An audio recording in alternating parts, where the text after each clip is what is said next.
ये जो अभी आप बात कह रही हैं यही कि इतनी मेहनत करती हैं आप और आपकी टीम भी ऑफ कोर्स, लेकिन फिर भी पाकिस्तान में मॉर्निंग शोज़ से लेके मॉर्निंग शोज़ के टॉपिक्स और मॉर्निंग शो होस्ट को लेके एक सर्टेन टाइप ऑफ परसेप्शन है। उस पे नहीं कभी आपको होता है कि यार क्या है, मतलब अब मैं जैसे मैं सवाल लिख भी रही थी ना तो वेरी ऑनेस्टली शायद मैं भी कभी उन लोगों में हूँ जो जज करते हैं, मुझे ये होता लेकिन था। मुझे ये होता है 30 दिन आपने शो किया है, हाँ। या चले 24 दिन आपने शो किया है महीने के, 2 दिन कोई ऐसी वैसी बात हो गई, लेकिन 22 दिन जो अच्छी बात हुई उसको हम में से किसी ने नहीं बोला। अच्छा, ये प्रोसेस मैं आपको एक बात हाँ। बताती हूँ। कभी कभार जब मैं परेशान होती थी ना, जो हमारे जो हेड है ना जर्जी सेजा, मैं उनके पास जाती थी तो कहते थे निदा तुम ये ट्रोलिंग देख रही हो, तुम ये नहीं देख रही जब तुम बाजार जाती हो आंटियाँ तुम्हें कैसे गले लगाती हैं, तुम्हें कैसे प्यार करती हैं, तुम्हें वो मोहब्बत नहीं दिख रही। वहाँ से ना फिर उसके बाद मुझे समझ आने लगा। मैंने कहा यार जब मैं बाजार जाती हूँ या कहीं कोई भी आके अगर वो यंग लड़की वो कहेगी मेरी अम्मी आपको बहुत पसंद करती हैं, मेरी नानियाँ आपको बहुत शौक से देखती हैं। लिटरली कोरोना में भी जब हम मास्क लगा के जा रहे होते थे, मुझे औरतों ने यहाँ मुझे पप्पी की है कोरोना में भी, इतनी वो मोहब्बत देती है ना। सो मुझे ये सारी फ्रस्ट्रेशन ख़त्म हो जाती है। इसलिए मैं कहती हूँ कि हमारे इंटरनेट पे सोशल मीडिया पे कितनी आवाम है जो आम लिटरली, मेरी अम्मी पंजाब गई थी, सियालकोट या पता नहीं कुछ ऐसे शहर गई थी और उनको टीवी पे लोगों ने देखा हुआ था कि ये निदा की अम्मी है। मेरी अम्मी के हाथ चूमे थे लोगों ने, प्यार किया था। और मेरी अम्मी रो रही थी कि निदा तुम, मतलब एक ज़माना था कि तुम हमारी वजह से पहचानी जाती थी, और वो रो रही थी कि आज हम तुम्हारी वजह से पहचाने जाते हैं। तो ये तो एक नेमत है। मैं इसको फ्रस्ट्रेशन में क्यों होंगी, मैं सबको यही बोल रही थी जब मैं क्वेश्चंस की, तो मैंने कहा निदा यहाँ से आ रही है भाई, मेरे क्वेश्चंस अच्छे होने चाहिए, अच्छा शो होना चाहिए। नहीं माशाल्लाह से आई थिंक बहुत अच्छा आप काम कर रही हैं and your parents are extremely proud of you माशाल्लाह, and Yasir also I think you know. पता नहीं बोलता नहीं है कभी नहीं बोला यासिर साहब please please.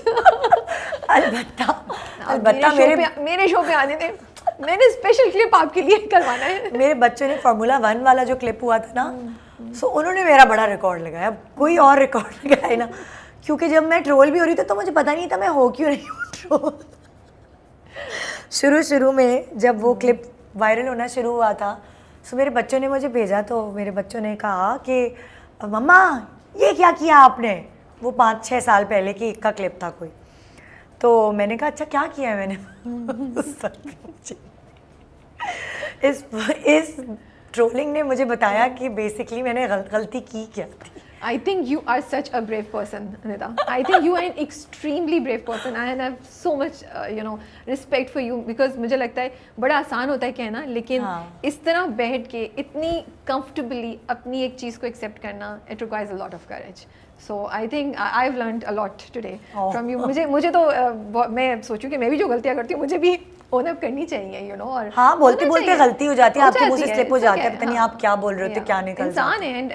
And you said so rightly कि आपने क्लेम नहीं किया, मैं भी नहीं क्लेम करी कि हम पीएचडी हैं या हम बहुत इंटेलिजेंट हैं, हम इंसान हैं। मुझे एक बात बताएं, हम लोग तो कैमरे के आगे हैं ना, बहुत सारे डॉक्टर्स हैं, इंजीनियर्स हैं और बहुत सारे प्रोफेशंस हैं, टीचर्स हैं।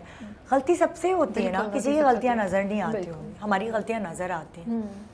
सो वो वाली चीज़ है। अच्छा, अब ये बताएं कि मॉर्निंग शोज़ पे जो जब भी हम लोग बोलते हैं ठीक है कि ये क्यों हो रहा है, तो यही कहा जाता है कि रेटिंग नहीं आती है, तो जिन पे रेटिंग आती है हम उन्हीं चीज़ पे करेंगे। लेकिन एक पॉइंट ऑफ व्यू ये भी तो होता है ना निदा कि ऑडियंस को हमने ही चेंज करना है, आपने ही चेंज करना है आहिस्ता आहिस्ता। तो फिर अगर चेंज यहाँ पे होने को तैयार ही नहीं हो रहा कोई मॉर्निंग शोज़ में, तो फिर ऑडियंस कैसे चेंज होगी? तो कुछ है जहन में कि गोइंग फॉरवर्ड स्लोली इनकॉर्पोरेट करें चीज़ों को? आपको एक रैपर चढ़ाना पड़ता है, वो जो चीज़ लोग देखना चाहते हैं ना, आपको ये भी नहीं पता चलता ग्रेजुअली वो चेंज कैसे ला रहे हैं हम लोग, आहिस्ता। आप एग्जांपल देंगी कोई, क्या चेंज ला रहे हैं आप? मैं एग्जांपल ऐसे दूंगी कि जैसे फॉर एग्जांपल गोरा रंग, गोरा रंग का एक बहुत हमारे यहाँ क्रेज़ है, आप कुछ भी कह लें, कुछ के गोरा गोरा गोरा। सो शुरू में जब मैंने मॉर्निंग शो शुरू किया था, तो जो हर्बलिस्ट आती थी वो कहती थी गोरा रंग करने के लिए हम आपको ये बता रहे हैं। तो आहिस्ता आहिस्ता हमने उन्हीं से कहलवाना शुरू किया, गोरा रंग नहीं, इवन टोन। मैं पब्लिक को ये कहती हूँ देखो मेरा सांवला रंग है, देखो इसका कितना अच्छा लग रहा है ये सांवला रंग, लेकिन अगर आपकी झाइयाँ ख़त्म हो जाए, आपकी स्किन बिल्कुल एक जैसी हो जाए, इवन हो जाए, आहिस्ता आहिस्ता आहिस्ता आहिस्ता करना पड़ेगा। मैं उनका दिमाग नहीं बदल सकती कि बिल्कुल मैं टीवी पर आऊँ, सही बात है। कहीं हम नहीं देख रहे भाई क्या बात कर रही है ये, सही है तो ना। ये कोशिश जारी है आप लोगों की? आहिस्ता आहिस्ता होगी ये चीज़, और वो आहिस्ता आहिस्ता हम ऐसे कर रहे हैं कि जो देखने वाले जो हमें ट्रोल करते हैं उनको नहीं पता चल रहा, लेकिन हम जिनको चेंज कर रहे हैं वो चेंज हो रहे हैं। वो आहिस्ता आहिस्ता होगी चीज़। नहीं, ये तो बहुत अच्छी बात और है। आप हमेशा नोट करें, आप जो आपके व्यूअर्स हैं, अगर आप उनके लेवल पर आके, आपको अलग अलग किस्म के लोग देखते हैं, सिर्फ आपको एक सर्टेन क्लास के लोग नहीं देखते। अगर आप उनके लेवल पर आकर आप उनको बातें समझाएंगे ना, सो वो समझेंगे, वरना वो चैनल चेंज कर देंगे, क्योंकि उनकी ज़िंदगी में पहले ही इतनी टेंशन है, उनको एंटरटेनमेंट चाहिए। ट्रू। उनको नहीं सुननी नसीहतें टीवी पर। तो आपने मैसेज भी देना है तो उसको ऐसे खूबसूरती से और तमीज़ और तहजीब से देंगे यार, एंटरटेनिंग तरीके से देना है कि हाँ, लोग सुन सकें। हाँ, हाँ, ये चैलेंज तो है डेफिनेटली आप हाँ, लोगों के लिए।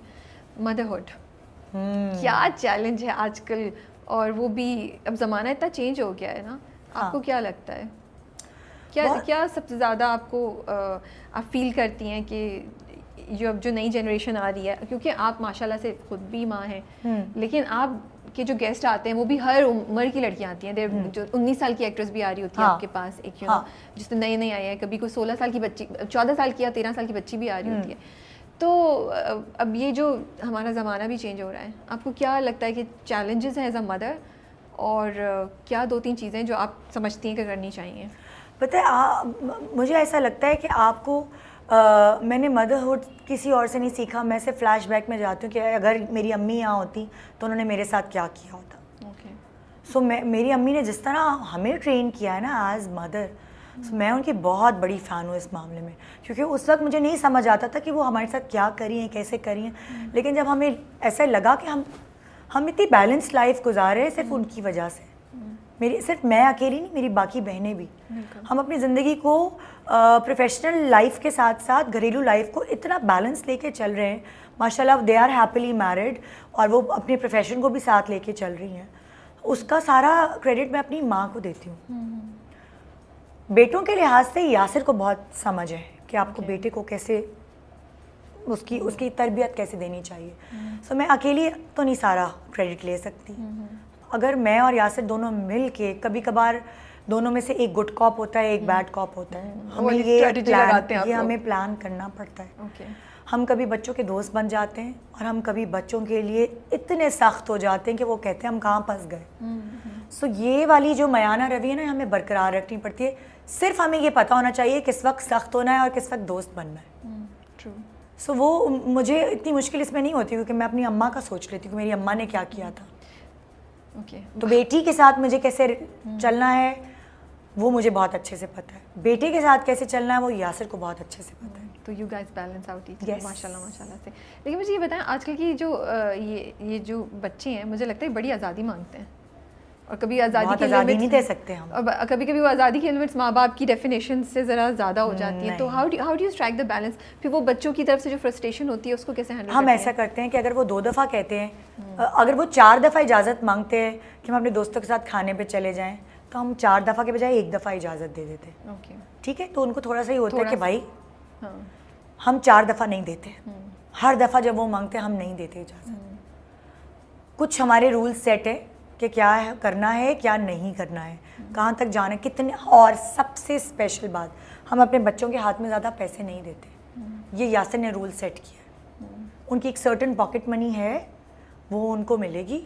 और यासिर का इतना अच्छा कहना है बच्चों के लिए कि उनके अंदर प्यास रखो, चीज़ों की प्यास उनके अंदर होनी चाहिए, हर चीज़ उन्हें नहीं फराम करो। मेरे बच्चे बेचारे कितने अरसे तक सेकंड हैंड मोबाइलों पे ज़िंदगी गुजार रहे थे। ये तो वाकई बड़ा टेस्ट है भाई। हमने उन्हें मोबाइल नहीं इस्तेमाल करने दिए, लेट मोबाइल्स दिए, सेकंड हैंड मोबाइल्स दिए। फिर उसके बाद कि अच्छे नंबर आएंगे या इतना होगा तो नए मोबाइल मिलेंगे। सो ये वाली चीज़ें यासिर की बहुत अच्छी हैं जो उसने मुझे सिखाई ये करनी। फिल्म आ रही है आपकी चक्कर, इंटरेस्टिंग लग रही है। अभी मैंने इंटरेस्टिंग अल्हम्दुलिल्लाह बहुत, मतलब लाइक मैंने जो देखी है सारी म्यूज़िक और डबिंग वगैरह के बाद, तो मुझे खुद बहुत मज़ा आया है। मुझे उम्मीद है लोगों को मज़ा आएगा देखकर। बहुत डिफरेंट टाइप का टॉपिक लग रहा है, जॉनरा बहुत अलग है, और थोड़ा बहुत हर चीज़ मुझे लग रहा है उसमें है। यासिर ने ना बहुत डार्क नहीं रखी फिल्म, उसने थोड़ी कमर्शियल भी रखी है, क्योंकि हमारी ऑडियंस अभी आर्ट मूवीज़ सिनेमा नहीं देखने जाएगी। वो भी एक बहुत एक अलग जॉनरा है आर्ट मूवीज़ का, और डार्क, और वो लोग इम्यून हो रहे नेटफ्लिक्स वगैरह की वजह से, लेकिन सिनेमा जाने के लिए ना उनको थोड़ा सा मसाला भी चाहिए। तो अभी जो सिनेमा, पाकिस्तान सिनेमा का जो हाल थोड़ा सा मतलब कंसर्न ही है, तो आप लोग क्या एक्सपेक्ट कर रहे हैं? What is your thinking? और मूवीज़ भी काफ़ी ज़्यादा आ रही हैं ईद पे साथ, तो आपके जहन में क्या है कि कितना हो जाए तो you guys will be happy? मैं तो ये कह रही हूँ कि जितना हमने लाइक लगाया है वो भी मिल जाए बहुत है। उसकी वजह ये है कि मैं और यासिर वो लोग हैं जो पैशनेट हैं फिल्म बनाने के लिए। फिल्म हमारा ब्रेड एंड बटर नहीं है। मैं कुछ और काम करती हूँ, यासिर भी कुछ और काम तो ये करता शौक है। के लिए किया आपने? ये हमारा पैशन है कि मुझे फिल्म अच्छा इंडस्ट्री, लगा अगर हम प्रोड्यूसर्स कोई भी नहीं आएगा यार, हम अपने पैसे लगा कर आते हैं, खुद फिल्म बनाते हैं, हम किसी का पैसा ज़ाया नहीं करते। इतना पैशन क्यों है फिल्म के लिए? आई डोंट नो, एक्टिंग तो छोड़ दिया आपने। मेरे मियाँ का पैशन है ये। अच्छा। और मैं उसके पैशन के साथ उसके साथ लगी हुई हूँ। ये मतलब फिल्म बनाना यासिर का पैशन है। सो एक होता है ना जैसे बीवियाँ हर चीज़ में सपोर्ट करने के लिए आगे आगे होती हैं मियाँ को, सो ये बेसिकली यासिर का पैशन है और मैं उसको सपोर्ट कर रही हूँ उसके पैशन में। सो इसलिए मैं उसके साथ हूँ। As a female producer in Pakistan क्या चैलेंजेस हैं आपके? हर तरह के Respect चैलेंजेस करते हैं हैं। लोग, सुन लेते हैं बात आराम से?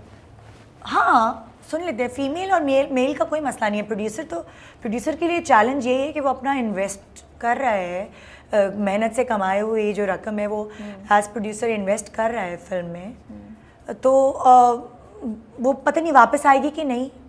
एक रिस्क तो है। बिल्कुल। अगर आप एक ड्रामा प्रोड्यूस करते हैं, आपको पता है आपका चैनल 1 नहीं 2 साल बाद पैसे आपके दे देगा, तो उसमें इतना रिस्क नहीं है। लेकिन फिल्म एक गैम्बल है। तो इसीलिए मैं और यासिर यही कोशिश करते हैं कि हम फिल्म अपने ज़ाती पैसों से बनाएं और कुछ ऐसा ही काम करें कि अच्छा ज़्यादा प्रॉफिट नहीं, सो वो जो लगा है वो तो मिल जाए। मगर अभी तक ऐसा नहीं हुआ। हमने जो भी फिल्में बनाई हैं अल्हम्दुलिल्लाह वो कामयाब हुई हैं, हमें कभी भी नुकसान नहीं हुआ। We are looking forward to this one also. ये अच्छी इंटरेस्टिंग लग रही है नीरम और एहसन के साथ, और यासिर भी हैं इसमें। मैं अभी आने से पहले उसका ट्रेलर देख रही थी, मैंने कहा अच्छा यार ये काफ़ी मज़े की लग रही है, स्टोरी डिफरेंट लग रही है। यासिर भी थोड़े डिफरेंट रोल में है वो ना, हाँ। बहुत डिफरेंट रोल में है। बिल्कुल, यासिर ने बहुत मज़े का काम किया है, बहुत अच्छी एक्टिंग की। बहुत बहुत शुक्रिया निदा आपका कि आपने। अच्छा मुझे फ़ैन बताइए यार, कभी कोई फ़ैन रिएक्शन बताइए। बाई निकली हो शुरू में जब निकला था, जब आप लोगों ने पहचाना? मैंने आपको बताया ना कोरोना में भी मुझे यहाँ गाल पे। कोई और किस्सा सुनाए, कोई शुरू का किस्सा सुनाए जब नया आपने शो स्टार्ट किया और लोगों ने पहचानना शुरू किया, तो कोई कहानी है कोई मज़े की, या वैसे ही कोई चीखते हैं फ़ैन, कोई मिल जाती है चीखते हैं। अब मुझसे मिलते हैं ना लोग, उनको लगता ही नहीं कि मैं मुझसे पहली दफ़ा मिले। सो मुझे गले लगा लेते हैं, बहुत सारी ऐसी चीज़ें कर देते हैं जो लोग अपनों से करते हैं माशाल्लाह से। मतलब दूसरे शायद सेलिब्रिटी से मिलें तो वो झिझकें कि तस्वीर खींच लो है, उनका पहला रिएक्शन यही, इतनी अपनाइयत होती है ना उनको। वो मुझे कहते हैं आप, ऐसा नहीं लगता कि हम आपसे मिले हुए नहीं हैं, आप हमें बहुत अपनी लगती हैं माशाल्लाह। सो मेरा that's a huge thing, हाँ, it's a huge compliment। हाँ, और बहुत सारे फैंस शुरू में मुझे फ़ोन किया करते थे मशवरे मांगने के लिए। अच्छा, कि मैं क्या करूं, जब मेरे पास उस वक्त टाइम होता था फिर मैं उन्हें मशवरे दे भी देती थी।